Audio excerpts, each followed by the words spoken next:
Hello guys, এবার ভয় লাগছে আমাদের সুন্দরবনের ভিতরে ঢুকছি আমরা ধীরে ধীরে। সামনে বাঘ রয়েছে। সামনে দুটো ওই যে বাঘটা জুম হবে না চল চল চল।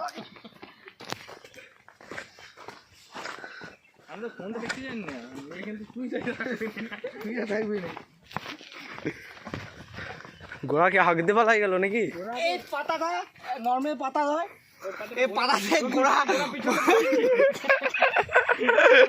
নর্মাল পাতা লয়, ওরা পিছনটা পুছিয়ে চলো গাইস, গাইস এখানে যে ঝর্ণা আছে ওখানে ঘোড়া মুছছে।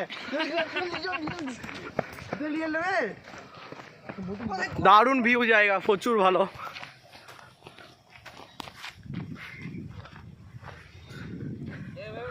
কেমন লাগছে এই জায়গাটা এসে? হেভি লাগছে, ঘোড়া ধরা পড়ে গেছে। হেভি লাগছে তো? কেমন লাগছে? হ্যাপি লাগছে, কি দারুণ। দারুণ ভিউ জায়গা। সুন্দরবন থেকে এটা কোথায় চলে এলাম? সুন্দরবন থেকে এটা কি বাঘ থাকে নাকি? এখানে বাঘ থাকে? এখানে রিল বানাতে হবে আমাকে। নাম